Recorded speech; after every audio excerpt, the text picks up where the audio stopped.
तर मी एक ठिकाणी गेलो होतो पालघरच्या ठिकाणी, तर तिथे असं ते एका मुलीला ना एका रिंगणात उभं केलं. तिच्या अंगात भूत होतं आणि ती घरी खूप त्रास होत होता. तिला सकाळी जाणून तिला रिंगणात त्यांची पॉवर कमी होते. तर तिची आई आता रिंगणात ना उभी आणि आई तिची समजूत घालते, बघा तू घरी गेल्यावर अशी नाटकं करायची नाहीत. नाटकं केली तर मी आता ना आम्हाला खूप त्रास दिला, मी आता त्या ह्याला बोलून सांगते, जो संचार आहे त्याच्या अंगात, तर ह्याला चांगला काठीने बदडून काढ.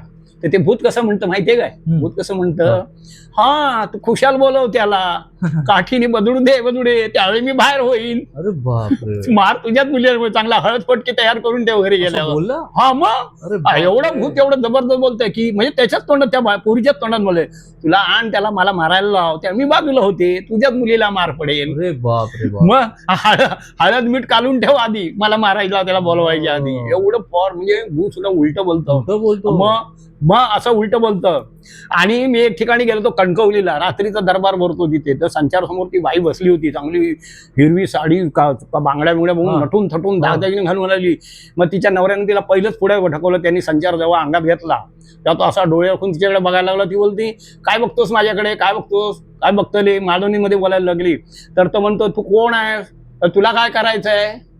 तो मांत्रिक काय म्हणतो, तू कोण आहे, तू मला सांग. हा म्हणजे असं बोलतायत ते. तर तो काय म्हणतो, ती काय म्हणते, तू कोण मला विचारणार, तू मला कशाला इथे करतो, माझ्या चौकशा करतो, मी कोण आहे, काय तुला काय करायचंय.